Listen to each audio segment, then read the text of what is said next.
বাপে কি কাজ করে এটা বলতে যদি তোমাদের লজ্জা লাগে তাহলে ওরকম বাপের পরিচয় দিও না তোমরা।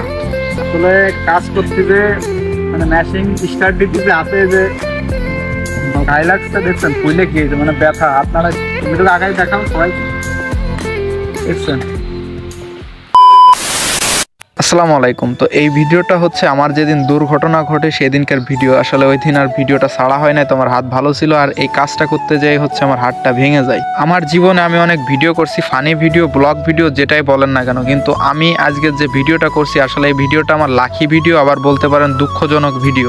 আর আজকের ভিডিওর টপিক যেহেতু দুইটা, একটা ভালো দিক একটা খারাপ দিক, তো প্রথমে আমি শুরু করব ভালো দিক দিয়ে। জীবনে অনেক ভিডিও করছি কিন্তু আমার পরিবারের কোনো লোকজনকে এই ভিডিও ফোকাস করি নাই। আর আজকের আমার জন্মদাতা পিতা অর্থাৎ আমার আব্বা এই ভিডিওর মধ্যেই আছে। আসলে আমার খুব ভালো লাগতেছে যে আমার আব্বা আজকের ভিডিওর মধ্যে ছিল।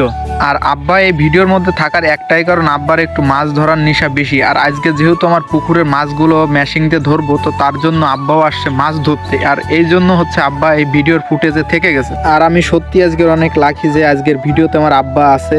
আর এই ভিডিওটা সবাই দেখবেন এবং কমেন্ট করবেন যাদের বাবা বেঁচে আছে এবং যাদের বাবাকে ভালোবাসেন। আর দুঃখজনক যে বিষয়টা সেটা হচ্ছে যে প্রত্যেকটা কাজই কিন্তু আমাকে করা লাগে। তো আপনারা বলতে পারেন যে ভাই আপনি যদি একা করেন তাহলে ক্যামেরা ধরে কে? আসলে ক্যামেরা ধরার লোক একটা সাইডের ডাইকে নিয়ে আসতে হয়, নাহলে এই ফুটেজগুলো আপনাদের মাঝে দেখাইতে পারি না। তো তার জন্য ছোট হোক বড় হোক এই ক্যামেরাম্যান একটা সাথে থাকে, তো এর জন্য আর কি এই ফুটেজগুলো আপনারা দেখতে পারেন। কিন্তু প্রকৃত যে কাজগুলো এগুলো কিন্তু আমাকেই করতে হয়।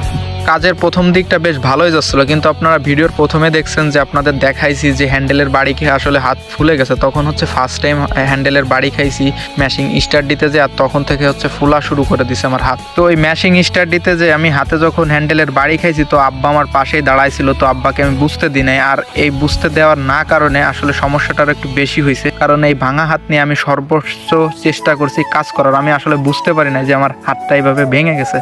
আমাদের গ্রাম্য ভাষায় একটা কথা আছে, গার শক্তিতে অনেক কিছুই করা যায়। তো আসলে সেই গার শক্তি দিয়ে আমি সবকিছু A to Z কাজ করছি, কিন্তু যখন মাছ ধরা শেষ হয়ে গেছে সবকিছু গোছগাছ করতেছি, তখন আসলে আমি বুঝতে পারতেছি যে আমার সমস্যা দেখা দিচ্ছে। আর আপনারা যদি একটু ফলো করেন আপনারাও বুঝতে পারবেন যে আমি এক হাত দিয়ে একটু কম কাজ করতেছি আর এক হাত দিয়ে একটু বেশি কাজ করতেছি। আসলে ওই যে হাতে ভেঙে গেছে ওই হাত দিয়ে কোনো কাজ করতে পারতেছিলাম না। তো আজকের মাছ ধরার আমার সাথে সহযোগিতা করছে আমার আব্বা নাসিম, আর হচ্ছে রোহান, আর আমি। আর উপরে আছে ক্যামেরাম্যান হিসেবে আমার ভাতিজা, সেটা হচ্ছে সাজিম। আর আমার জ্ঞান অনুযায়ী আপনাদেরকে একটা কথা বলতে চাই, সেটা হচ্ছে যে সৃষ্টিকর্তা যদি আপনাকে উপরে না উঠতে দেয় আপনি কোনোভাবেই উপরে উঠতে পারবেন না। সেটা হাজার চেষ্টা করলেও টাকা পয়সা দিয়ে কিনে নিলেও সেটা হচ্ছে উপরে উঠতে পারবেন না। ঠিক এমনই একটা অবস্থা হয়েছে আজকের আমার এই দুর্ঘটনার পরে আমি সেটা বুঝতে পারছি। সুস্থ থাকা সত্যি আল্লাহর অনেক বড় একটা নিয়ামত। যে অসুস্থ আছে সেই শুধু জানে যে অসুস্থ থাকার যন্ত্রণা কতটা। আপনাদের সাথে আসলে আমি অনেক বক বক করে, জানি না আমার লাস্ট অব্দি আমার ভিডিও কে কে দেখেন। তো